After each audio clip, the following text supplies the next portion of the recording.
Gundam style, gamers. How's it going? This is Wow Cool Robot, your cool robot podcast, the only one. Okay. Look, we don't have as much of an adversarial relationship to the other Gundam podcasts as I do to the other Yu-Gi-Oh podcasts and my other, the other side of me. We're very nice to the other Gundam podcasts.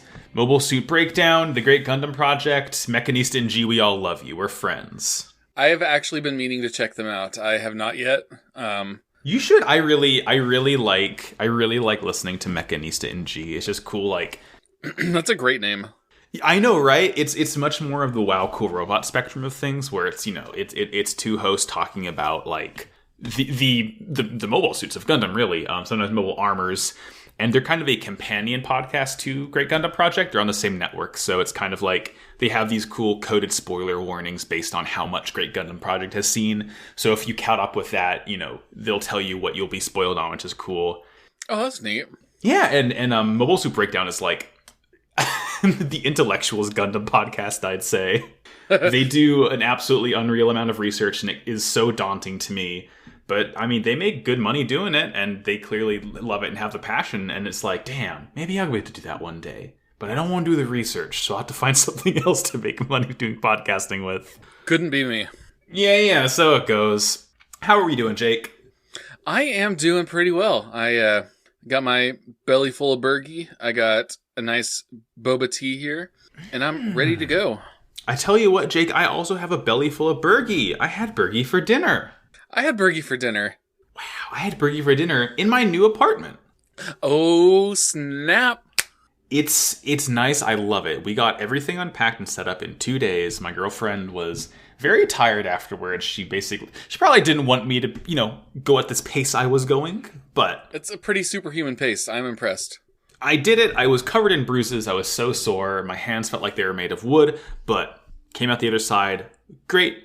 I have to buy some sound foam because my desk in our office right now is right in the corner of the wall and it's right next to a window. So I get a weird echo and a little bit of background noise, especially when the train goes by because we live like a minute away from train tracks. So you might be hearing a big old toot toot during this recording. Who could possibly say? But it's nice. It's refreshed my vibes fully. And I was so excited, Jake. I was so excited to watch more Gundam. I was like, yeah, also gonna be a great time. But the episodes kind of, they weren't fun. There's been worse ones. No, here's the thing. I'm not saying they're bad episodes, but I'm saying they're not fun episodes. That's very fair. There's episodes that are like, it's about that time in the show. We're going to show you that war is bad. And I said, wait, no, I won't go back to the Wow Cool Robot. But, nothing gold can say, etc., etc. Well, Jake, I figure we can get into it now that we're giving it a preface. Would you like to go over the summary? And by the way, I've been very busy this week. This is a makeup recording. We're recording several days after our usual recording time, and I didn't quite have enough full time to, watch this on my own time, so I may or may not have watched these episodes during work. I didn't have time to write a summary, but I found out the Gundam Wiki has summaries for all the episodes, except for Zeta, for some reason. Zeta they kind of cut off after a third of the way through, but for Double Zeta they got episode summaries for the whole thing. So maybe I'll just be using those from now on because it's less work for me. Save a couple minutes every week. I can use that time to play Monster Hunter. Anyway, Hell Jake, yeah. Tell us about this first episode that we are. What am I saying? You know what to do, Jake. Go for it. Episode 19. Pull an Axis. Pretending to surrender with the Double Zeta as an offering, Judo once again goes to Axis. But Glimmy, thinking that Judo and Rue are in a relationship, has Judo imprisoned. Judo tricks Pull into letting him go, but the angry Alpio Plo... I cannot say her name right when it's full like whatever. that. Who cares? You got it one. The angry Alpio Pole takes Lena back and then flies off in pursuit in the Quebly Mark II. Yeah, this one's good. This one isn't the... this one hits hard in a different way than the later ones, but this one, I liked it. It's fun. Axis, good place. I like L people. I like Glemmy. I like Judo. I like the dynamic all these characters are having with each other. It's very fun. It's good. It was a really good time, and also to part the kimono a little bit as well. I watched these like Max said, we're recording them late. I watched these a while ago. So going through my notes, some of this might be kind of new to me. And I'm looking forward to it. If you watch the episode far enough in advance, when you're recording it, it's like you're watching the episode for the first time. Because my brain is a sieve. It's like Christopher Nolan's Memento. You get to see the notes that you left for yourself in the future when you don't remember. You say, wow. And you look at your notes and say, why does it say, do not believe his lies, and a picture of mashed marcello in my notes? Like, I have one right here. I'm guessing it means he was picking his nose, but I just have Mondo is knuckle deep in the old gold mine, and I don't remember what that was about. I mean, I watched these episodes today, and I don't remember what that was about either, so we'll find out together.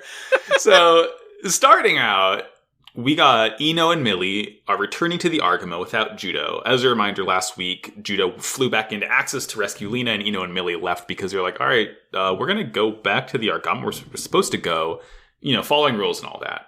We don't, there's not much here. They just kind of return so we know where they are. And we cut over, we get another short scene of Haman on an Axis ship going through an asteroid field, heading towards Earth, I presume. And she's back with the good hair. Yes, she dried her hair off. Good for her. Put the product in it. Oh, yeah. You think, I imagine she's like Sephiroth, where Sephiroth uses an entire bottle of shampoo and conditioner every time he showers. Haman uses like an entire container of pomade to get her hair like that every time she showers. I can see it. She has to use like the nuclear furnace of a Gundam to dry her hair that well. And we see outside of Axis now, we see some Zaku's. I guess they're not, I don't believe they're Hyzaks. I think they're just straight up Zaku's, like leftovers from They were Zaku 2s. Hell yeah, Zaku 2s. They're like hanging out. They're scanning the asteroid field looking for dummies because I guess they know Judo is still, sneaking about. And of course, we do see Judo sneaking about inside an asteroid dummy in the Double Zeta. And then Glimmy is back on the Axis, and he's talking about how the Double Zeta must be close by. Mm-hmm, and he opens the door to where Beecha and Mondo are being kept under guard. Duh, boys. And so he's going to interrogate them and ask them what they know. But, of course, the simp just asks them what they think of Ruluka. And, of course, lovely little boy Mondo says, oh, Ru, I think she's interested in Judo. And Glemmy immediately does chat, glowing red eyes, real shit, and says, tell me everything you know, young man. Who the hell is Judo? He does not, he's not happy about this one bit. No, he's so mad. And, of course, speak of the devil, as he's sort of talking to them about Ru, Judo shows up. He just kind of like heads directly into the hangar of the Axis. And he like just, a bunch of Xeon soldiers have their guns aimed at him. And like, we're going to shoot. What the fuck are you doing, kid? You got a weapon in here.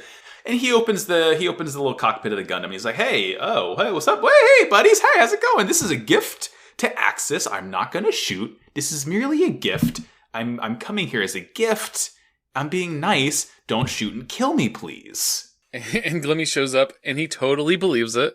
He thinks that he's come to turn to their side. And he said, by the way, what's your name, you very nice, polite young man who was raised well, who's never done anything wrong to slight me personally? Hi there, I'm Judo Ashta. 1,000 years, dungeon! But I brought you the Double Zeta. He hates this kid immediately. It's so good. He's so nice to Judo. Presumably, he doesn't know what Judo is. He thinks, if these little two knuckleheads, Beach and Mondo, are going to defect from the Argama, surely this kid's going to too. And then, in slow motion, Judo Ashta. Glemmy just immediately, like, Super Saiyan rage mode. It's so funny. He's like, okay, you're going to jail, motherfucker. And honestly, he has a point. It's kind of way more effective and wise to like get rid of him and just have somebody new pilot the Double Zeta, because like, hey, what if he's lying? It's like I don't know if Glemmy would have jailed him had he not known he was Judo. Like, yeah, that's true. It really like I couldn't tell if Glemmy was just going along with it and knew something was up, or was genuinely going to be like, oh yeah, these guys defected, you might as well be defecting too. And then he learns it's Judo, his mortal enemy, and then he puts him in jail. But like, either way, he puts him in jail, and El People rolls up in this point, and she's like, Judo! And she's so happy to see him, and Glemmy's like, oh, you know this little motherfucker? And Elpie is like, Elpie, I'm going to call her Pull. I don't want to call her Elpie. Pull is like, oh yeah, he's really great with the ladies. And then Glemmy like goes Super Saiyan 3. He's so fucking mad, dude. I see you're a nice guy to every girl you meet, Judo. Oh, it's so funny. Oh, no, she's 10. Glummy's so mad, and he throws Judo in jail. Pull does not like this at all, but Glummy sort of notes that, well, Pull, you dumb idiot girl, this isn't good for you either because your Psycommu got all fucked up when you fought Judo, so something's up with this little noodlehead. So I order you to stay away from him. And then Pull says, yes, Mr. Toto, absolutely, I will stay away from him. I will follow your rules perfectly to the T. She looks directly in the camera, she says all that. And then after she leaves, she calls him an idiot and then leaves. Yeah. And then he goes on a little rant. Apparently, being a pilot coarsens you, which means Rue Luca shouldn't be a pilot. And then he cries to the heavens, "Don't do it, Rue Luca!" And Rue Luca hears this. Yeah, she got her own little Newtype moment. Oh, so here's the thing. This is... Okay. Newtype is a two-way street. Or maybe it's two one-way streets. The analogy's already getting away from me. But we've shown that a Newtype can pick up on someone who's not a Newtype. And a Newtype can send a message to a non-Newtype can pick up a Newtype message that is sent to them. At the same time, the reverse can also be true. So I don't know if this the long and short of it is that this can mean that either Rue is a Newtype and Glemmy isn't, or Glemmy's a Newtype and Rue isn't, or they're both Newtypes. I don't think the answer's clear yet, but one of them's a Newtype, at least. Maybe both. Sure. Who could possibly say? I mean, look, it's Double Zeta. Everyone's a fucking Newtype at this point, right? We all know this by now. All children are Newtypes. ACAN. All children are Newtypes. ACAN. And she's in a dummy with L right now. You know, she's in Zeta, L's in Mark II. They're still doing sneaky sneaks. And we cut over back to Axis. Beecha and Mondo are here. They get sent to a hangar to repaint the Double Zeta in Neo Xeon colors. And they see the Double Zeta and they say, the fuck's going on? And of course, Beecha's immediate thought is, hey, what if we steal this? Let's steal it, though. I mean, to be fair, they're kind of just putting it in their hands or just giving it to him because for as well-organized military organization as Axis is, they're really fucking stupid when it comes to, keeping these two assholes wrangled. They just can't deal with them. So they immediately go to yoink it. And we cut back over. Judo's in jail still. And he hears Lena playing piano, and he's like, damn, I really gotta get her more piano lessons. I guess he's saying that she sucks. You know what? I read that scene was just he heard the piano, and it made him think of her. But okay. I like your interpretation better because it's funnier. I mean, both can be true. Yeah. Both can be true. Maybe she's both bad and good. It's Schrodinger's piano, Schrodinger's Lena. And then fucking Pull's here. Hi, Pull. Yeah, she's just like, hey, so he said to stay away from you, and nope. And no, I'm not going to listen to that motherfucker. Who cares? Fuck Glemmy. I'm here to free you.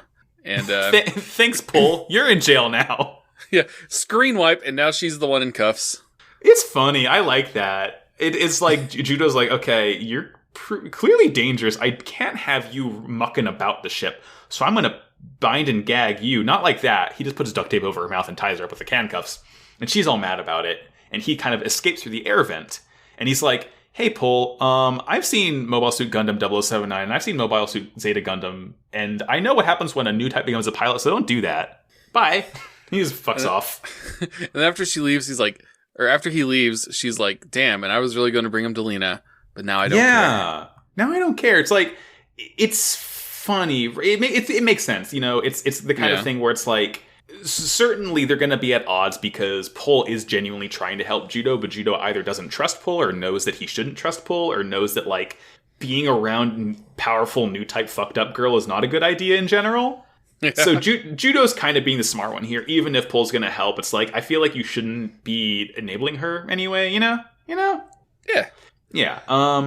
So yeah. And then we get a cut over. Argama is rolling up to Axis, and they have about 20 minutes until the High Mega Cannon is ready to fire. You know, our friend the High Mega Cannon, the weapon of mass destruction that no one likes, that is kind of genuinely scary to these kids. Let's fucking use it.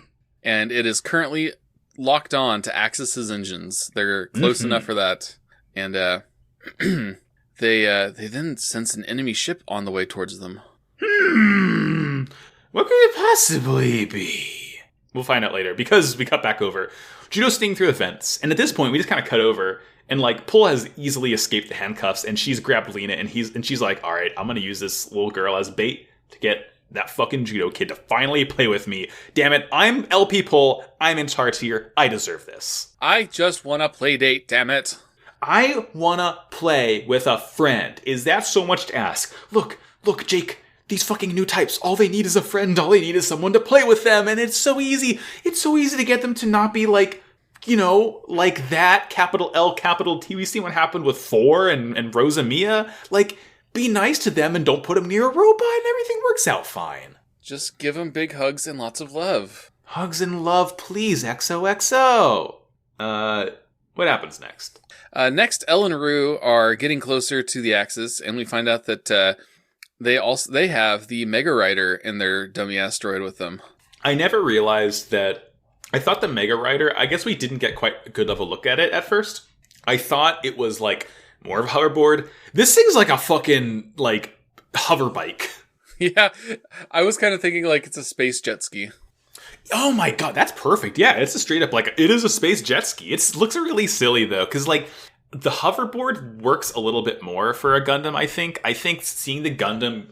I mean, no, because we see Gundams pilot bigger mechs, like, in different series, and that's one thing, but I think seeing a Gundam ride something as if it were, like, a motor vehicle, I think makes it a little bit more goofy, you know? It's pretty goofy. Yeah, it's pretty goofy, and, you know, they pop out. And Rue uses the Zeta's bazooka. I don't think we actually ever saw the Zeta use a bazooka before. I'm sorry, a bazooka! It's not a mega bazooka, it's just a regular bazooka. And she used it to, like, blow up a hole inside Axis so Elle can get in. And then she kind of, like, hangs outside and, like, holds off the Gazas, you know, to fight them so Elle can infiltrate. And then after that, we cut over to Judo, who has found his way to the hangar, and somebody's piloting his double Zeta. Who the fuck could it be but Abbott and Costello over here? They're stealing it. Glemmy sees this, immediately assumes, it's Judo Ashton, the fucking bane of my existence. So Glemmy gets in his Bawu. And Judo is floating after the double Zeta, and he gets in the way of the Bawu's camera. He gets, like, stuck to the head of it. It's funny. And Glemmy's like, what is this trash? And if only he knew. He would say the same thing if he knew it was Judo on the camera, though. So Glemmy is chasing after...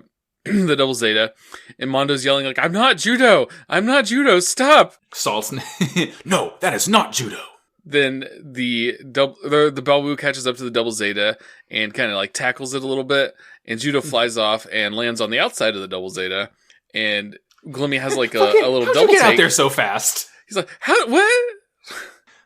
Fucking whatever, he's here, I'm gonna use my beam saber, cut this little fucker up. And then, right as he is about to, there's a big explosion and Elle comes flying in. Elle saves the day. Thank you, Elle. We love Elle. One of the only non-problematic characters on the show so far. She's great.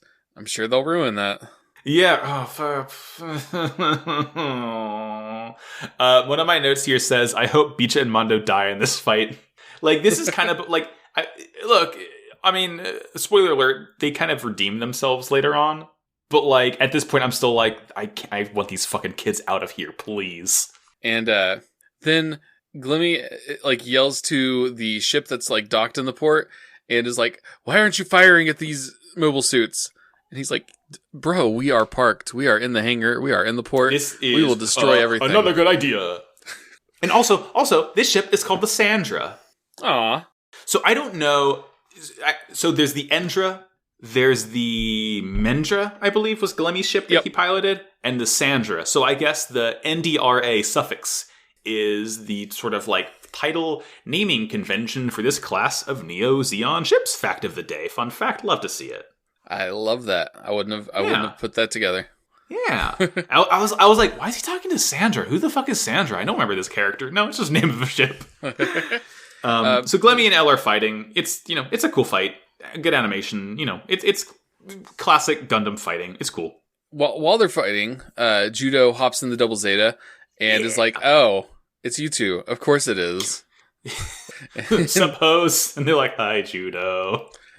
And so, he tries to get them to move over to the Mark II and the Mega Rider so he can pilot the double Zeta. But the Bawu returns and knocks over the double Zeta. The Babu's like very, very fast. It like does this trick where it can, like, it jettisons its backpack and like dives at L because it's like way more maneuverable than it. And eventually, one way or another, Bicha and Mondo are able to get out of the Double Zeta and get inside the Mark II. And Elle's kind of like chased out of Axis, and she's like, flying through like one of the escape tunnels. Pol like shows up, and she protects the Double Zeta from getting hit with the beam saber. And she's like, I'm going to force you to play with me. And she kind of shows that she has Lena. Yeah. And both Glimmy and Judo are concerned. They're both like, oh fuck, oh no. We shouldn't have the fucking stupidly powerful psychic girl in charge of this. This is a bad idea, I'm thinking. Uh-oh. She's like, I'm not giving her to her. If you want her, you gotta come take her. And flies off. Come and get it, bitch. And she flies off. And he flies off after her. And Elle flies off. And I believe Glemmy is chasing... Glemmy chases Pol and Judo. But then Elle pulls the Mega Rider's bazooka at the Bawu and says, the gun is at maximum charge, don't you move. Don't move, motherfucker. He's like, well, I've got a trick. And then he just flies forward and kicks her in the face. Yeah, okay, yeah, I got a little confused. That's when he like jettisons the backpack and just like neumes at her. Oh, yeah. And she gets bopped. Yeah, again, I watched these at work, so... Naughty. No, yeah, well, yeah, I do good work. Anyway... We cut outside at this point. Rue's still outside fighting Gazas. We get a call back to earlier in the show because Rue also fucking uppercut beheads a Gaza. Yeah, it's so I was sick. like, ooh. And so sick. She loves it too because she's like, got him, amazing. I'm falling in love with myself. And I love Rue. I was like, me too, Rue. Me too. Yeah, Rue rules. He's also fighting a Gallus J, one of the very first new mobile suits we ever saw in this series. Oh, snap. That's true. Yeah, and this one's, like, operable. It has missiles and stuff. It's not piloted by Mashmer, which is probably what makes it a better fighter. And we cut back over. Judo is chasing Pol inside the colony, and they're, like, straight up in the residential zone right now. They're flying about. He's kind of, like, dodging around. And he, like, bumps into the ceiling a bit, and it's really... It's just a cute little touch, right? Because they're inside, like, a hollowed-out asteroid, and he bumps the ceiling, and the sort of hologram of the sky fades away, and you see it's just, like, rock up there. But, like, it's, the climate and the graphics and everything is, like, makes you think you're actually outside, which is a cute little thing. I like it. It was pretty cool. And then after that, he, like, crashes into the Quebly and gets out of the cockpit and is like, give me my sister back. Please? It's just be nice for once, please? And Pol's like, I hate you. You always just talk about Lena. Lena. What is she, your sister or something? He's like, I'll play with you if you give her back. And she's like, no, you're lying. I am not stupid. I might be a baby, but I am not an idiot. And, like, honestly, at this point, I kind of believe Judo. Like, I feel like Judo would be like, yeah, okay, I'm going to play with you. Like, I feel like Judo knows how important it is, both for Pol and for Lena, that, like, he does this the best way possible. So it's like, I genuinely did believe Judo. That, like, he was going to hang and still pull. I kind of got the feeling that he was, like, just saying what he needed to, but I would hope that he would actually do that. Yeah, I don't like. He has a heart of gold. I feel like Amuro or Camille were in a similar situation. They would have, like, lied to get out, but I feel like Judo's earnest. He has that youthful energy to him that I believe him, but Pol doesn't. And Pol is, like, freaking out. And, like, at this point, children, they're, like, in a playground right now where they crash. And children are walking up and, like, they're like, oh, fuck, is that the Q-Blade? They say fuck in the show. It's amazing. I didn't believe it at first. But, yeah, they certainly do. I'm not lying. They say, oh, damn, holy shit, motherfuckers. Is that a motherfucking Q-Blade? Q-Blade! And it's very, very dangerous. And, like, he ends up getting out of the cockpit. And he gets inside the Q-Blade's open cockpit. And... hey, as it turns out, this is a bad move because Pol goes fucking soup mode, blasts him away psychically. She is, like, glowing gold. Like, she has, like, that yellow new type energy, like, emanating out from her. And look, maybe this might be a hot take, Jake. I might be, call me a weenie, call me a coward. Maybe we shouldn't fucking fire off funnels inside a city. I think that you're just bullying Pol and you're being mean to her. Okay, yeah, no, I'm very sorry, L people. Please don't shoot me with your fucking funnels. She says that line to him, and then she also says that it's your fault, Judo, if I kill people. Maybe. God! This show's going. The show's doing it, dude. The show's doing it.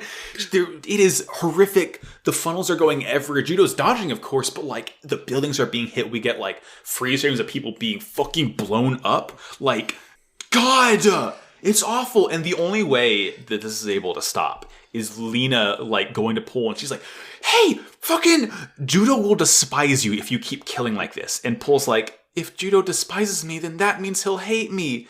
And this basically like completely shuts her down. She's like I guess it burns out the Psycommu, or like she can't will herself to do this anymore because she's like, like, oh, hey, there's the fucking train. Because she likes Judo so much. I like it. Very powerful scene. It was, yeah, she, you just see her like, just kind of break a little bit. And Lena says to her like, it's because you knew you were doing the wrong thing. Mm-hmm. So thank you. Yeah, thanks, Paul. Thank you for not killing more people.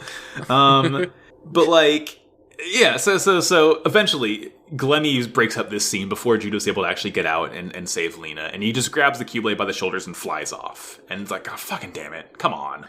And according to Glemmy, the only reason that she stopped is because she overheated the Psycommu. But but we kind of realize it's because, she can't will herself to keep killing because of Judo. Newtypes, huh? Newtypes. So we cut over. Elle and the lads are still escaping. And as they're escaping, they see Judo fly out. And they see, I think Judo's chasing Glemmy and the Keyblade out. And they see Judo. They're like, oh shit. And at this point, Bright realizes, thinking, these fucking dumbass kids are finally out of the Axis. We can finally fire on this motherfucker. Elle says that the Argument's about to attack. And I just wrote, he asks what Rue is doing. I don't know who he is. Probably Bright. And then Elle reports into the Argument that they've left Axis. So he... Mm-hmm. Oh, yeah. So Judo like starts arguing with Bright. He thinks of the kids that are in the playground. And he says, don't shoot. And, there are people in here. We can't... Let's not use this stupid weapon, please. And Bright is like, Judo, we know about the civilians at Axis, but we're doing this to save even more people. And Judo hits him with, aren't we supposed to be the good guys? Are we the baddies? Is this like, yeah, dog? Aren't we supposed to be the good guys? Please? And this is when he gets in the way of the High Mega. He just floats in front of it, arms outstretched. He's like, if you're gonna fucking fire, you're gonna kill me too. And God, it's like good for Judo. More kids like this. But then Rue and Elle fly up and grab one of his arms and each and drag him away. Yeah, then they just fire. And they fire and to the credit, they hit the edge of Axis. They don't really blow the entire thing up. And Bright's like, see, the residential Brock is probably fine. And Judo still doesn't like it, but it's not like they, fired it into the middle of Axis. I guess maybe we shouldn't be firing in the first place, but we're clearly well past that. We tactically used the nuke to only destroy a little bit. Tactical weapons of mass destruction. Fuck Bright. Fuck the Federation. Fuck AUG. Fuck all these stupid... Judo talks about how he hates adults, and I'm like, yup. Yeah, dude, this kid gets it. And we're on the Argama. Judo and Beach and Mondo are all thrown in the brig with Kara, who's just sitting there in the darkness. And Judo's arguing with Bright, and Bright's like, no, yeah, Beach and Mondo are being selfish, but you're being selfish too. The past half of this series so far, you've been disobeying my orders, trying to find your sister. Go in the court and think about what you did. And it plays Better Than Revenge by Taylor Swift. And Beach, after Bright leaves, complains about how they didn't get a very nice welcome back. I wonder why. I can't possibly think why you didn't get cake and ice cream when you returned. And Judo kind of chews them out, and it's like, you were trying to abandon Lena when I caught you. No, we tried to save her. No, we tried to save her. Doesn't matter, but the episode kind of ends there as we see the Argama flying towards Moom. And just kind of sad somber music plays as it flies through space. Yeah, pretty sad. Hopefully the next episode is less sad. I'm smiling serenely and making taxidermied fox face. So anyways, it's called Tearful Cecilia. Yeah, in Mobile Suit Gundam Double Zeta, episode 20, Tearful Cecilia, or Cecilia the Crybaby, which is, like, again, the more accurate translation of it. So, Cecilia the Crybaby, part 1, I should say. In this episode, returning from Axis, the Argama docks at Granada on the moon to resupply. Judo, L, Torres, and Millie head out into Granada City, where Torres runs into Cecilia, a friend of his from his childhood. But then Judo witnesses Cecilia making contact with Gotten. I guess the summary is a little bit plain, but that's fine, because we'll talk about it. This one is like, I really appreciated this episode because it's just straight up very good human drama, you know? It was a nice change of pace. I really, I know it's the Wow Cool Robot show, but sometimes it's nice to, like, step away from those and not really have to mess with them a whole lot. You get the nice pieces between people. Exactly. And yeah, so this one, we're in Granada. We're on the moon.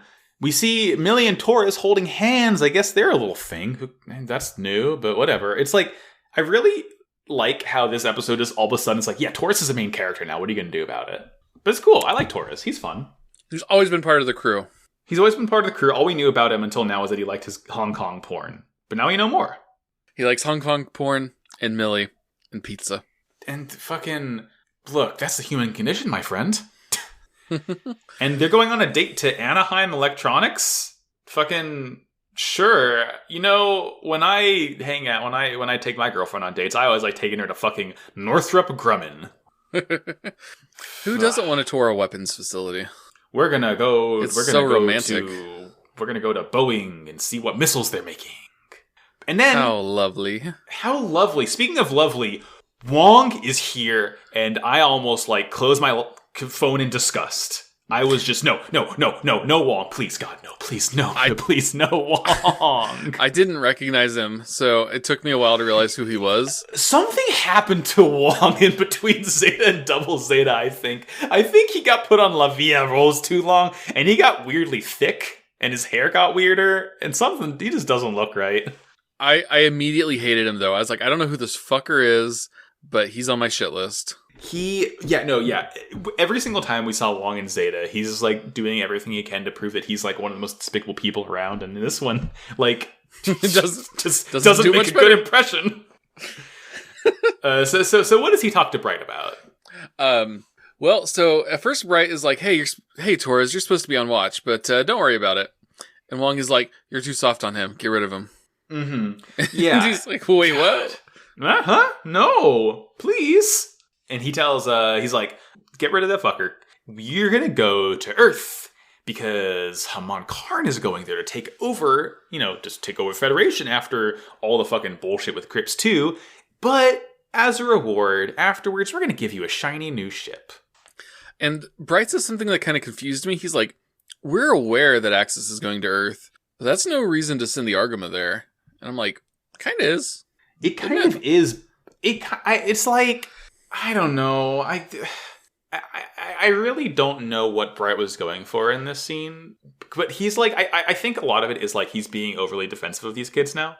Like, I think this is his third batch of Newtypes, I guess. And I feel like he's really trying to, like, foster them and nurture them and keep them out of harm's way directly. And he does also mention that, like, I don't care if you give us a new ship. Like, ask anyone here. We're all attached to the Argama. We don't want a new one. Like, we're fine with this. Like, everyone loves it. And he's like, we're not just pawns to you. And then Wong is like, you're referring to Camille.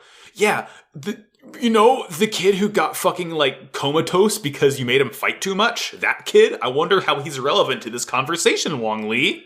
Right? Like, and after he said that line is when I wrote down, hey, Max, am I supposed to know this guy? Am I supposed to hate him? Because I do. Yeah, you're supposed to, and as we've established, yes, you're supposed to hate him. Because, of course, he sees everyone walking by, he sees the kids, and he sees Judo, and he sees Beach and Mondo, and Beach and Mondo are talking about getting that moon pizza. They're trying to go to fucking Papa John's on the moon, get a big old pizza, get those garlic dippies. And, of course, Wong stops Judo, and he's like, maintenance is not done yet, little fucker. Where do you think you're going? Stop slacking.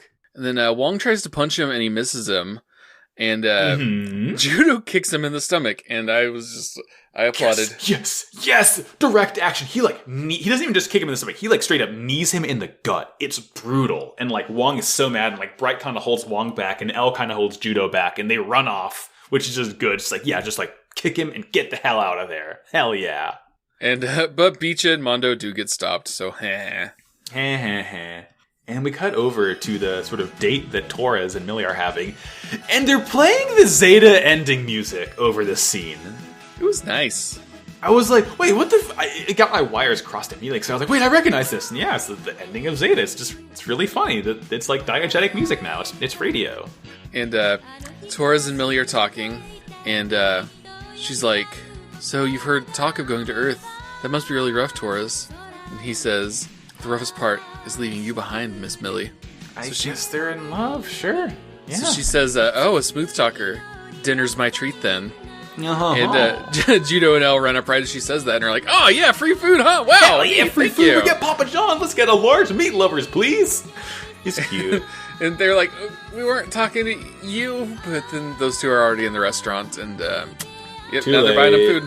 Yeah, and then they're ordering food, and I think Millie specifically asked to see Cecilia, who's a waitress at this Cecilia is the waitress at this restaurant, and we see her. She's kind of in the back getting chastised by a manager for not doing her job well enough, and she kind of walks out, and she's buddies. She and Millie and Torres all know each other, I guess. Yeah. So she says that she's been pretty lonely since Millie left on her mission. Mm-hmm.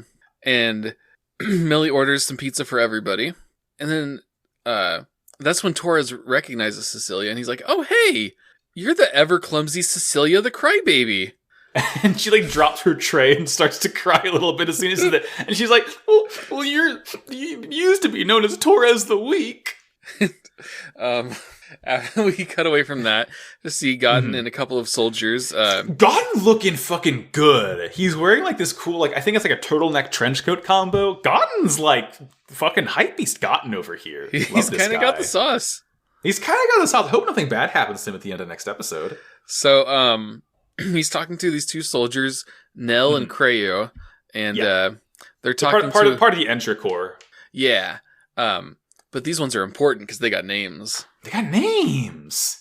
They're gonna plant some bombs. And they're talking to this little kid. They give him some money, and he runs off. He's like, "Okay, I'll go get my big sister." I also really like how they keep on doing the Xeon salute, and Cotton's like, "No, fucking not here. Come on, please, don't do that. We're undercover, you fucking idiots. You dumbasses. We're trying to be discreet about this. I hate you. I hate you so much. Here's a competent as Mashmer." And let's see.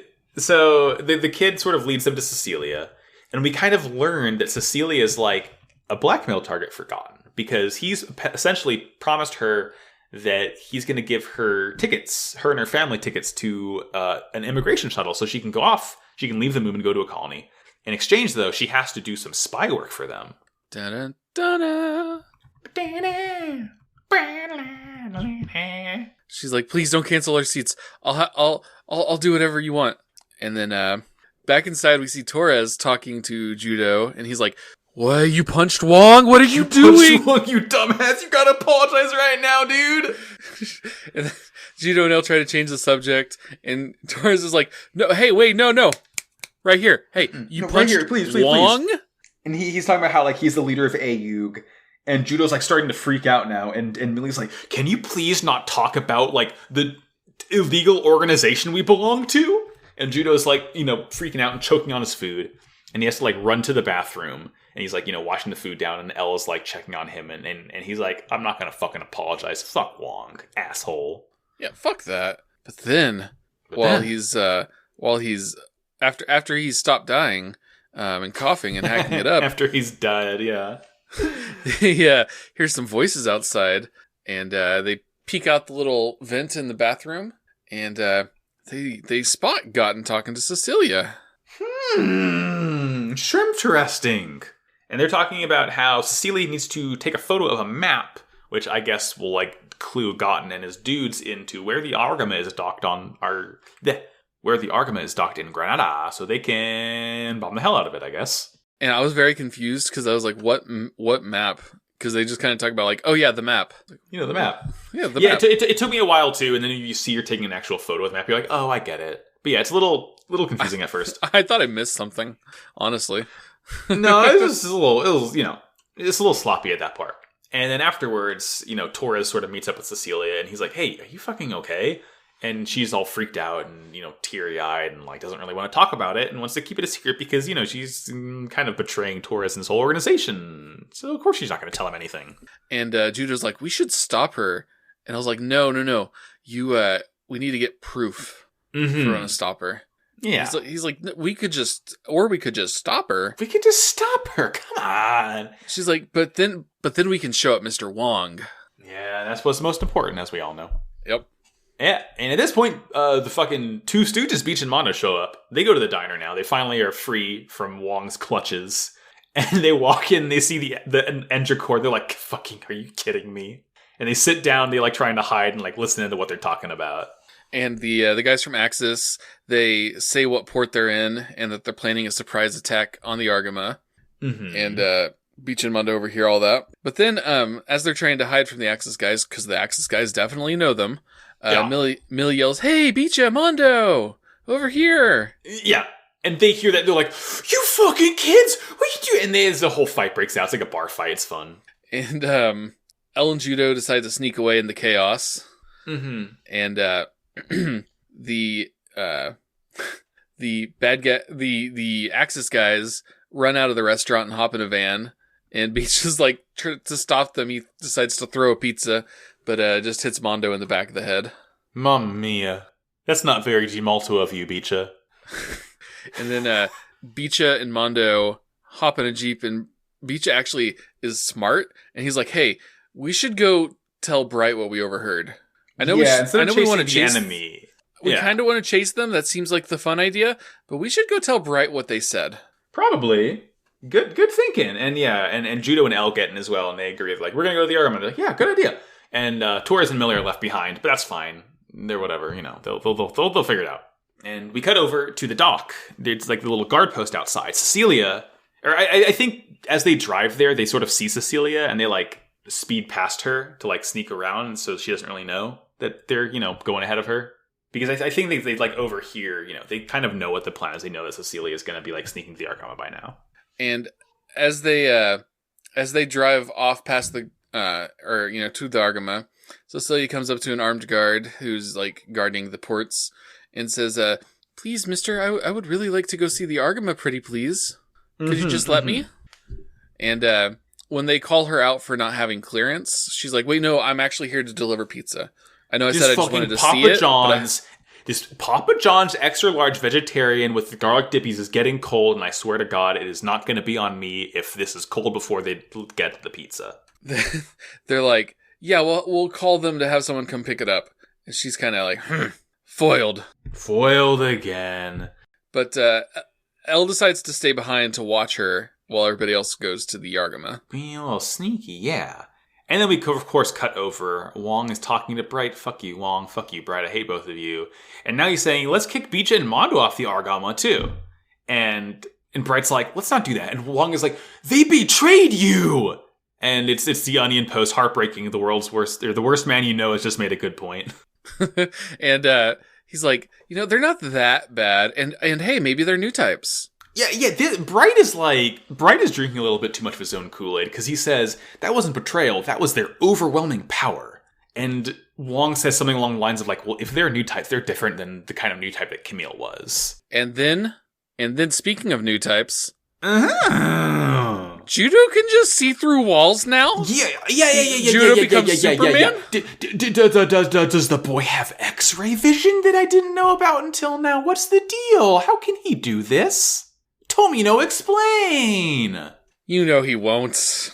He won't. Why would he? I was watching this. Why did I say it was like that? I was watching something like, wait, was it? What? But yeah, Judo just does it, and he can like see the conversation happening, and like, Wong opens the door right in Judo's face, and Judo's mad at them, and he's, mad about them making them fight in a war, And Judo says, "Are you saying that your weird war is worth more than my sister's life?" And I'm like, "Yeah, Wong, are you saying that your weird war is worth more than his sister's life?" And Wong is like, "You don't understand anything." And Judo's like, "I'll save her on my own. Fuck you guys. Fuck off." And then I was like, Judo, you forgot something. You forgot to tell. Fuck it. He's not listening. Nah, beans. Yeah, he's not listening. He's too hopped up. He's on that Lena rescuing kick still. We can't talk to him. His mind is a fucking ironclad box. But then the bridge gets the call for pizza, and they're like, "No, that can wait. We didn't order pizza." I did not order a personal pan pizza with bacon and pepperoncini on it. No, this is not for me. Must have been for a different Argama. And as the door guards are on the phone calling the Argama, Cecilia snuck into the booth and she's taking a picture of said map. And at this point, Torres is driving up and he sees Elle hanging out of the window of the guard booth. He's like, "Hey, Elle, what the fuck you doing, homie?" And of course, Cecilia hears this and turns around and sees Elle's hair poking down. And then I don't know if it was an accident. I think it was on purpose. She hits the alarm in the security booth and acts as, "Oh, I'm so sorry, it was an accident." And all the guards are freaking out and, because the alarm is blaring. And then she gets in and she just drives up. She's like, "I gotta deliver this fucking pizza right now. I need to get this tip. I am supporting my entire family. You do not know my story," and drives off. And Elle jumps in Torres' car and she's like, "Chase that motherfucker. Get her. Now! Get her!" And at this point, so since the alarm is raised, anyone can just get in a mobile suit and fly off, I guess. So Beecha, Mondo, and Judo all get in the Zeta Mark II and Double Zeta to stop the Sandra, which is the mobilizing Xeon ship at this point. And Judo's like, "Yeah, I'm gonna go crush the spy." And Wong is like, "Can you not? Can you be normal, kid?" And Bright's like, "No, this fucking rules. This guy's going places." And he just lets Judo leave. It rules. As much as I hate Bright, I like that he just is like, "Yeah, I believe you, Judo. Go get him, Tiger." And Wong keeps telling him to capture them. And Bright's like, nah. And I was like, also the three of them are in the Gundams now, so what could Bright really actually do to them? Yeah, if you didn't open the door, they would have blown it up, because that door's been blown up 10 times by now. It happens every other episode, really. The door is made of paper. The door is made of paper, and they all launch. And everyone's in their battle stations, and he tells Wong that, "Yeah, look, buddy, this intuition of these kids, you always talk about, the birth of new types and this emerging consciousness. Maybe this is what it is. Who could possibly say?" And Wong does not like to hear this. And Judo calls over to Beecha and Mondo, and he's like, "Are you guys actually going to be able to pilot those things?" They're like, "Oh, yeah, on the Indra, we use the simulator a lot." Yeah. Which I thought that was actually kind of cool, if they're telling the truth. And this is when I was like, oh, okay, I'm glad to see that Beecha and Mondo, Tweedledee and Tweedledum, are actually, trying to make good on the fucking bad blood they've created between them and the Argama. They get in right away and go off to help, and they're pretty competent pilots, I like it. Yeah, it was good. It was a really neat little detail, and I also liked that they're just yeah, we use the simulator as a way to kind of give them a little bit of a power up and not have another, "Oh no, guy doesn't know what he's doing, hops into the thing again." Yeah, I like that there's the level of competence has raised a little bit, the bar is no longer as low as it was in the beginning of the show. I appreciate that, Yeah. And so now they're out on the moon surface and they start heading to the enemy's port. But the enemy starts launching suits because the Argama knows their position. Yeah, the alarm is raised. We are fucking under attack. And Judo's like, "Be careful, everyone. Blow them all up. Don't blow up the ship, though. I need to still get in the ship and rescue Lena, because I'm going to be kicked off the Argama. I can fuck off and do whatever I want now, and what I want to do is rescue my damn sister." And Nell and Creo aboard the Axis ship, they're like, "Yeah, we'll take responsibility." And gotten kind of, wait, what? Take responsibility for what? What's going on? What did you guys have to do with this? Please fucking explain right now, this instant. But they don't. They don't. And it's a big fight. Beach and Mod are doing really great. At this point, Cecilia makes it over to Gotten again, and they meet up. And he accuses her of betraying him. And she explains no, the map wasn't helpful. It didn't say where anything was. And he just sends her off again. He's like, "Okay, we'll fucking go back and get the information." Gotten's kind of being a little bit rude right now. Don't like that. Don't like that one bit. Yeah, and he's like, if you don't, you'll be dragged into this battle and die. And be dead. That's probably not a premonition. Torres ends up picking her up after the fight, though, and he, like, takes her back to the Argama, which is nice. And hopping back to the fight, Judo pins down Nell, and he's like, I'm about to use my beam saber. When we get the best line of these 3 episodes, but if I die here, I won't be able to eat my mom's cooking anymore. And like, it's not only is it, like, you know, kind of a funny line to say during battle, but it's, like, a good line because Judo's like, oh, fuck, he has a mother, he has a family. Oh, beans, dude. Oh, God. Oh, shit up. No. And because he hesitates, Nell escapes. Then he sees Krayu shooting at Beecha and Mondo and decides to use the Ultra Mega Butthole Blaster to just fucking annihilate forehead him. anus. And he does it, and the kid's melted, and he blasts one of the docking bays, and Judo's like, not happy, because he's still thinking back about how the guy wanted his mother's cooking, and he's like, oh no, I'm fighting human beings, aren't I? Oh no. Very, very sad, very affecting. Yeah. And after the fight, Wong is chewing the kids out. That's all he knows how to do. Fucking pretty much. He's chewing Judo out, but, like, all the kids are still siding with him, and Bright's like, yeah, you can punish him all you want, but, like, every single person on the crew is going to be on his side. We all feel the same way. Like, fuck you. Fight the power. So then we see in the mess hall, Cecilia is crying, and Torres is comforting her with vending machine light beer. You want some fucking natty light from the shitty... It's room temperature. It's not good. It's probably flat by now, but we got it, baby. There's a party in here now. Sometimes you just need to cry into your Coors Light. It's okay. Yeah. Look, we have Bud Light Platinum, the champagne of beer, Cecilia. How could you be sad with this? And he says that, you know, he'll help her do whatever. He'll help pay for her immigration ticket so she doesn't need to work with them anymore. And at this point, you know, she says that she wants to escape. She wants him to escape with her too, so they can just, like, you know, run away from their problems. And the gang all burst into the room at this point, and they, like, want to stop Cecilia from leaving, but they don't really, like, say why. They don't reveal, you know, her secret yet because she hasn't told anyone. She just like, you know, it's just kind of suspicious at this point. Yeah, and Elle tries to get Judo to say that she's a spy, and he kind of, like, does the, like, and that's the cliffhanger they decide to leave part 1 on. Yeah, but of course, since this is an podcast where we get to talk about all 3 at once, what's the next episode summary, Jake? The next episode is episode 21, Cecilia, the Crybaby. Part 2. Torres agonizes over the knowledge that his old friend Cecilia is a spy forgotten. Amidst the confusion of Kara's escape, Cecilia escapes on her own and goes to Godden. Giving him phony information, she gets a ticket for an immigration ship, but the trunk supposedly containing her payment has a bomb set inside. Yeah, this is what I think when the show gets a little bit heavy. It's a little dark and a little freaky. Don't like it. Freaks me out. It's yeah. So, you know, continuing the exact same scene, Judah's like, oh, well, I think it'll just be nice to keep Cecilia here, you know? Like, we like her, just keep her bored for a little bit longer. Yeah.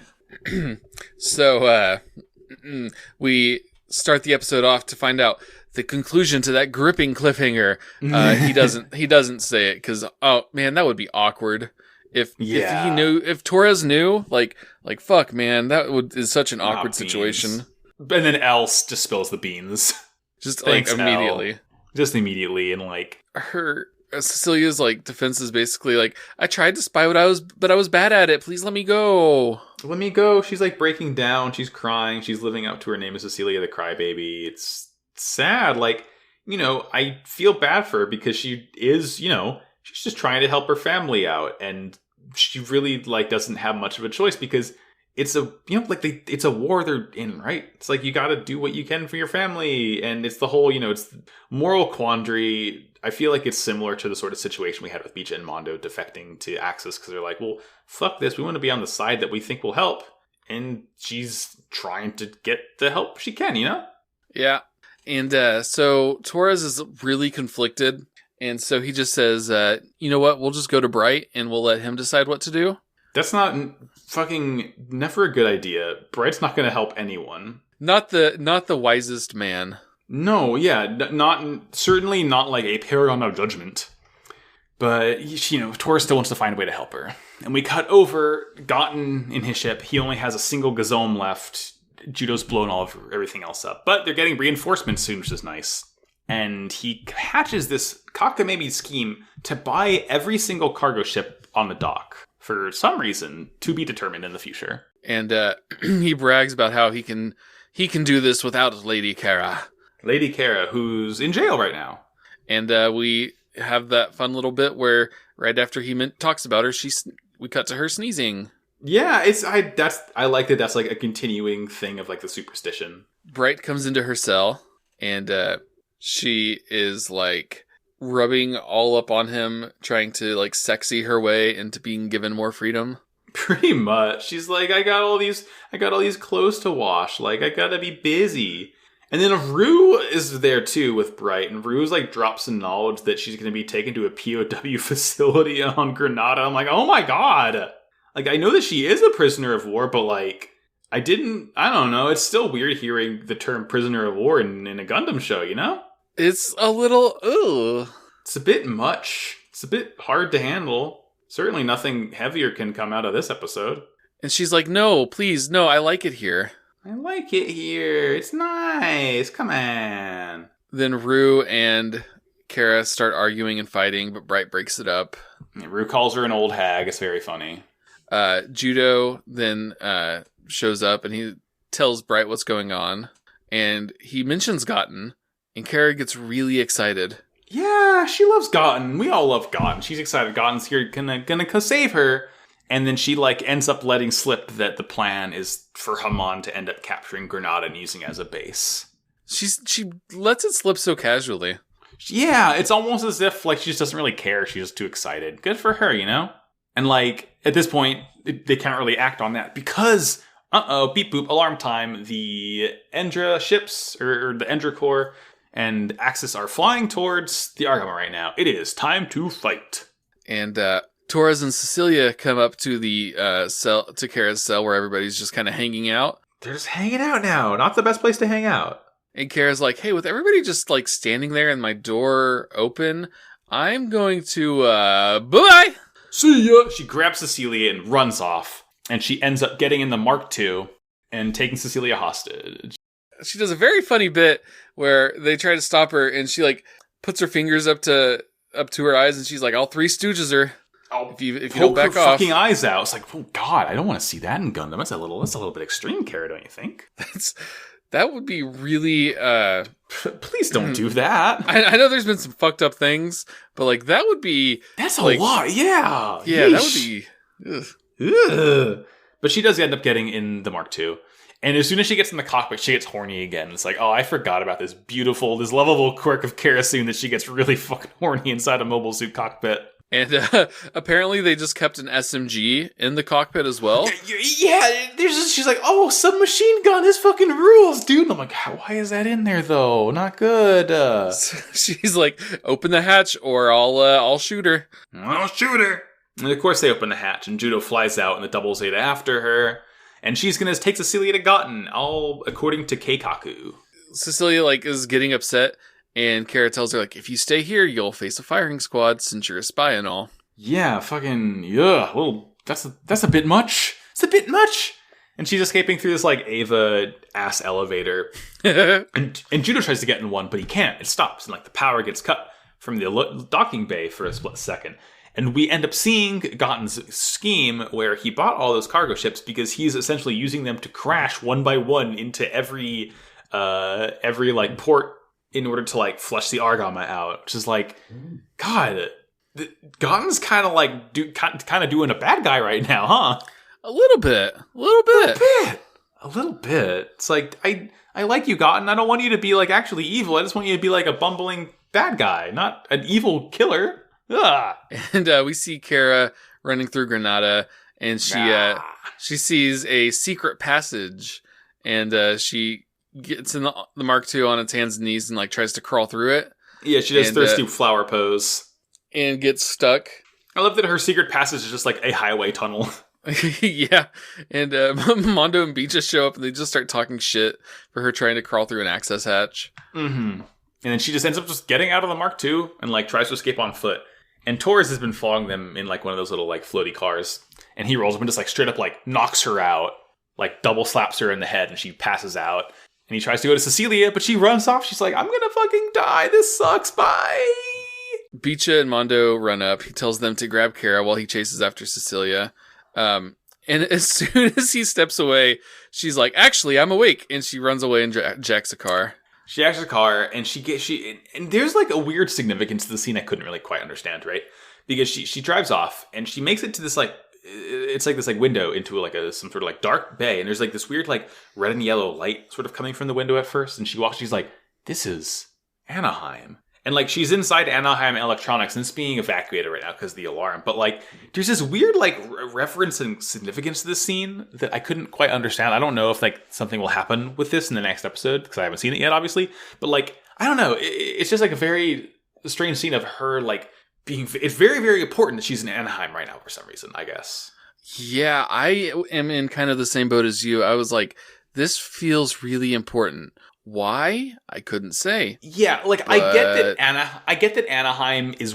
They make mobile suits. They're, like, the biggest mobile suit manufacturer. Like, I think they make all of Karaba and AU suits, and they also, like, make suits for the Federation and Titans. So, like, they are important. This is, like, essentially, yeah, like, it's like the Northrop Grumman of Gundam. So it's important that she's there. Maybe she'll find a new suit there, probably.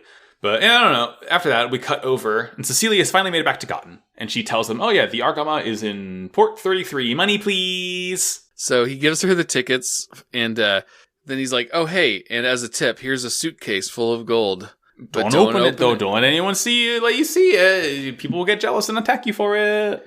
And he laughs evilly as she drives away. Yeah, can I say, honestly, this scene I thought Gotten was actually doing something nice. It's like, damn, it's like the fucking gold bars. I guess Zeon has 1 billion of these things. I genuinely thought Gotten was going to do something, a nice gesture. But then he does sort of evilly chuckle to himself as she leaves, and that doesn't really sit well with me. Yeah, he's like, it's just, Gotten's trick. Gotten's trick. And then we cut over. The next scene is Cecilia and her family boarding the shuttle, boarding the Cassiopeia is the name of it. And as she's like sort of like on the escalator up there, she sees Torres and runs to him. And this scene hurts. Oof. So she tells Torres that she has an extra ticket, and she's like, please come with me. And he just smacks her. Yeah, oh god, this sucks. Stop hitting characters, please.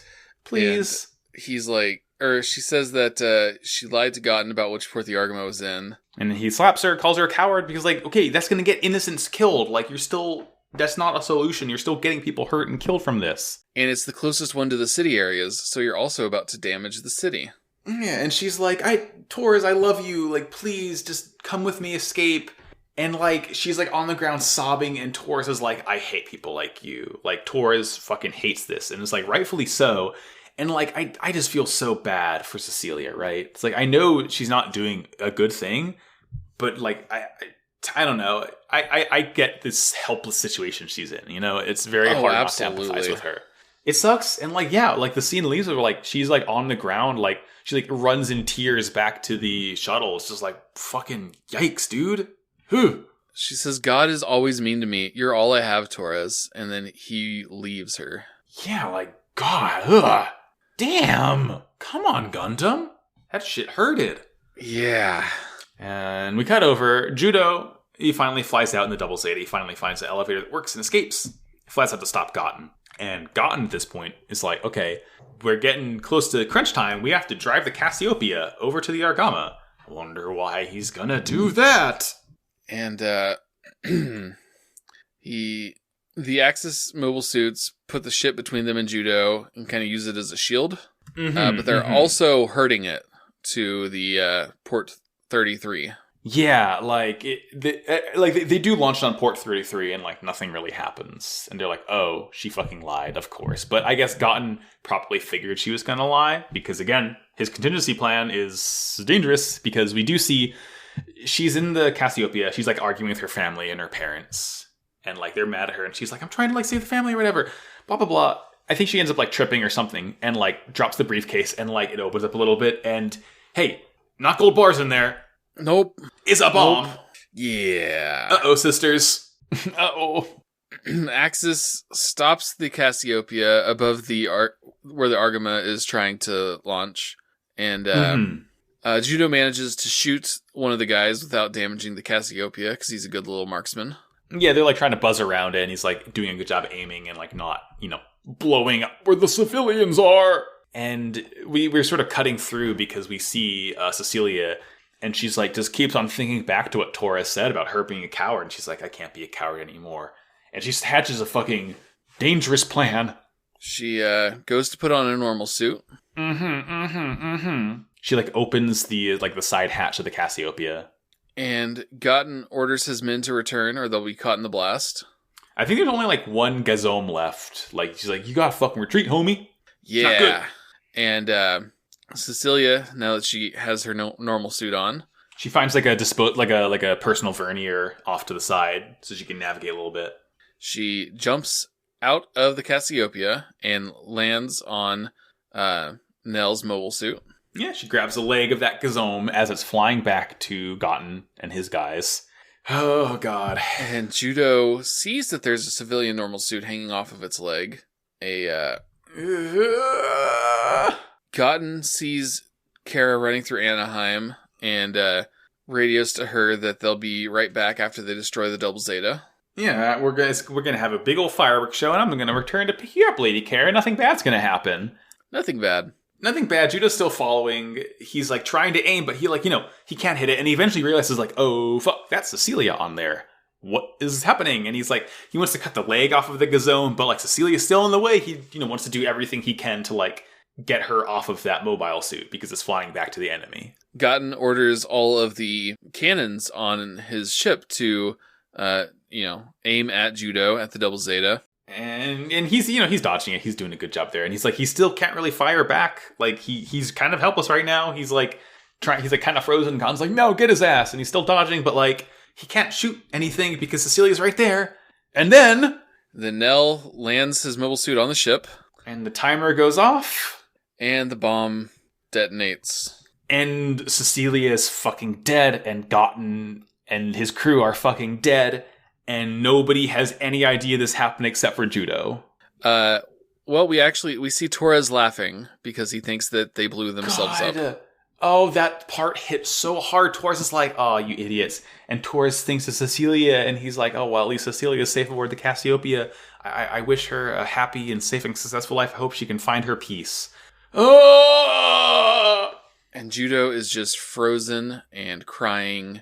And that's where we end. What's I think one of the most striking things about the scene is that Judo's like crying, he sees this happening, and he says, what a selfish decision. Like, after the whole talk of Torres calling Cecilia selfish for trying to run away from her problems, and Cecilia doing the only thing she could do to solve the problem in this case, Judo still doesn't realize and still called herself, and I was like, oh fuck. Oh god, my heart. I'm making Taxidermy Fox face so hard right now. It was rough. Oh, that shit hurted, Jake.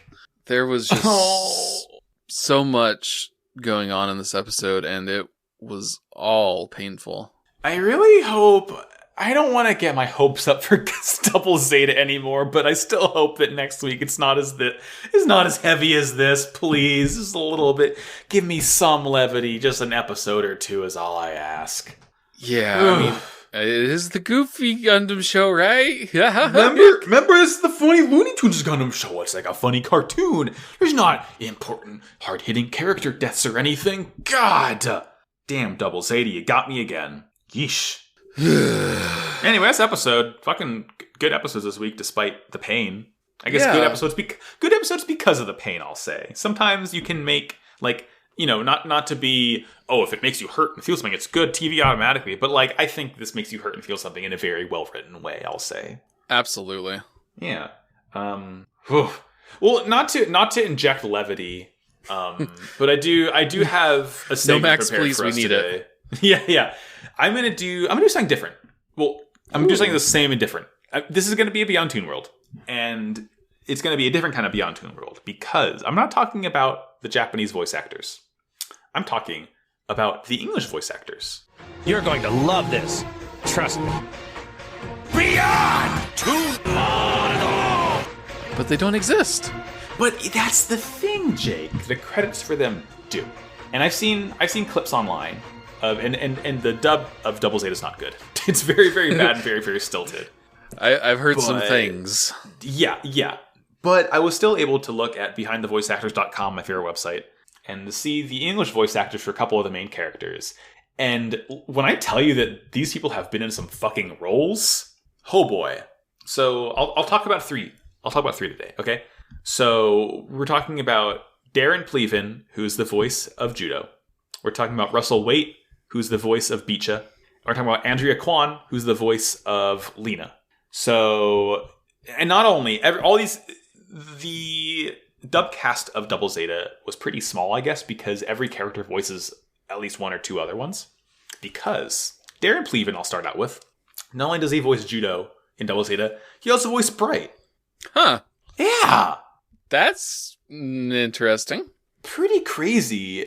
And then this is just going to be like a 1, 2, 3 knockout punch. 1993, he voiced Ranma in Ranma 1/2. Oh. 2002, he voiced Yusuke in Yu Yu Hakusho. Oh. And also in 2002, he's Inuyasha. Oh, shit. Yeah, dog. Other notable roles, 2004, Ghost in the Shell standalone complex, he was Togusa. And jumping to last year, 2020, the Tokyo Godfathers movie release dub, he was Gin. So just like, he still active today, which is kind of crazy. Oh, wow. Like, yeah. And here's some other roles I'll mention afterwards because it kind of leads into it. Next up, we got Russell Waite. And again, these voice actors don't really have much of a bio. Like, I guess, they weren't very active or aren't very active, so there's not much we know about them that's listed online, at least. But Russell Waite, voice actor of Beecha, also voice actor of Marshmallow. Ooh. I can't possibly imagine what he sounds like in English. I never want to know. I want him to be Pegasus in my mind forever. And also in Ranma 1/2, So Nintendo and Tadewaki Kuno. I barely remember Ranma 1/2. I saw it, but I've never seen it, actually. Yeah. 1995, Dragon Ball, he was General Blue. Okay. 2002, Yu Yu Hakusho, he was Kazuma Kuwabara. Oh, shit. Inuyasha, he was Sesshomaru. Oh, my God. And Case Closed, detective show, he was Richard Moore, who was like the main detective, not Conan, but like the other guy with a little mustache. Oh, snap. 2004, Ghost in the Shell standalone complex. He was Bato, the guy with the little eyes. Like, and also 2020 Tokyo Godfathers. He was Hana. How does and this is the fun thing. Darren Pleven and Russell Waite in the 2006 X-Men Dark Tide video short. They both played a Sentinel. So I guess they're buddies who like to act together. That's what though. That's really cool. And also, I like that. Like, I remember watching Yu Yu Hakusho and Inuyasha on Cartoon Network as a kid, and they weren't awful. So I think it really goes to show like what good and bad direction can do to pretty decent voice actors. Yeah, right. So because I mean I'm not going to look up how bad the Double Zeta dub is, but I believe it. Don't. Yeah, right. It's crazy. So okay, fucking get this. I get this. Finally, you're talking about Andrea Kwan, voice of Lena, also voice of Ruluka, also Haman Karn. Oh my god! And I'm going to So Andrea Kwan, not like she's decently. I don't think she's active nowadays. But she's done a lot of very very fucking major like early 2000s dub roles because starting. Guess what, Jake? Ranma 1/2. She was the female Ranma. Oh my god. This is gonna fucking get you. 1985, Dragon Ball. She was Goku. What? She was little kid Goku in Dragon Ball. Oh my god. 2000, Cardcaptor Sakura. She was Sakura. Fuck. Fucking Yu Yu Hakusho. She was Shizuru Kuwabara. Inuyasha. She was Kagome. Oh Ghost in the Shell standalone complex. She was the Major Makoto Kusanagi. Oh my god. In Tangatop and Gurren Lagann, she was Nia Temple in what? Andrea Kwan, hello? Wow. I know, it is insane. Russell Waite, Andrea Kwan, Darren Pleven, I'm saluting so hard right now. I cannot believe what you've done for early 2000s anime. Thank you so much. What heroes. Oh my god. What absolute legends. Truly heroes. I think we needed a Beyond Toon World of that caliber to kind of lift our spirits after what we just watched. So that was a great Beyond Toon World. Thank you so much for that. Thank you for indulging me. I'm glad I was able to find someone who had like insane roles. That is amazing. Oh boy. I don't know about you, Jake. I feel a lot better now. That lifted my spirits. Oh, absolutely. Yeah. Well, hey, you know, while we're in high spirits, we might as well close off with a high note. Jake, where can we find you on the internet? You can find me on the twitters.com at Mr. Jakey Poo. You can also find me on a podcast, Most Foul, where my wife and I are reading through the Artemis Fowl books. And I promise that will be back soon. I promise. It has to be, or I'm going to go insane. It has to be. It's a threat. This is a threat from me to me. And then you can also find me on Hearts Against Balance, a Kingdom Hearts inspired actual play podcast, where I am playing as Seahawk from She-Ra. Hell yeah. And as for me, you can find me Twitter, Instagram, MaximJillian. I got a couple other podcasts, including Pod of Greed, the world's number one only Yu-Gi-Oh! Podcast hosted by Kyber Corp. We're talking about Yu-Gi-Oh! GX. The show is maybe better than Duel Monsters. Don't fucking let them know that you heard it from me, though. That's on Twitter at Pod of Greedcast. Yeah, Jake agrees. I mean, Bastion Misawa's there. Water Dragon. We love it. And also, I have a show called Slappers Only, video game music show on podcast. That is at Slappers Only Pod on Twitter or slappersonlypod.com. We just talked about Monster Hunter World. That episode will be up the day before this episode comes up. So check it out. Listen to it. Our next episode will be on Persona 5. I can say that because that episode will be out then. And that'll be a fucking fun time. The game that invented jazz music. Oh, Max, that makes me so happy. Yeah. I'll be sure to let you know when our questions post goes live so you can send us our takes. Oh, man, that is like one of my all-time soundtracks right there. When I, today, we're recording this February 3rd, PlayStation just put out their sort of like year in review thing. And it tells you, like how many hours you played throughout the year, what games were your top games. My top game was Persona 5 Royal, 150 hours that I played this year. Hell yeah. I still haven't gotten Royal yet, but the original has a special place in my heart. So that's the funny thing about the Slappers episode we're doing, is that we're doing only base Persona 5. We're not talking about Royal, which is a shame because like my top 3 favorite music tracks of Persona 5 are in Royal, and I can't talk about them because they're made for spoilers, but... that's a bummer. That's how you know it's really good. Yeah, like Royal goes fucking hard. So anyway, check out our shows. This show is also on Noisepace.xyz, podcast network made by our friend Matt, who's a living, breathing Nintendo GameCube. We got these shows. We got many, many more at the website. Go hit them up, check them out, give them your patronage, because podcasting is what we all need in these trying times. One last order of business. I have an important question for you, Jake, my friend. Yes? What's that robot of the week? Would you believe that I am super prepared for this? Hit me. So actually, that was a ruse. It's definitely not Craig. Get his ass. No, my robot of the week is, do y'all remember those super god mega whatever Transformers we talked about last week? I went and watched some like super god beast gear, whatever. I went and watched some videos on those, and it was pretty rad, and I think I might actually end up watching that series. So, hell yeah! I'm just gonna say Optimus Prime because he's my boy, and we love him. But specifically Optimus Prime from whatever the hell that show is called, Transformers God Complex. Whatever. Thank you, Optimus Prime. Thanks, fucking Peter Cullen, I guess. No, fucking no. I'm out of water. My voice is all scratchy now. Alright, Jake. Let's bring it to the close, as we always say, in the words of Inuyasha. War is bad? Well, cool robot! Down, boy. Oh, God.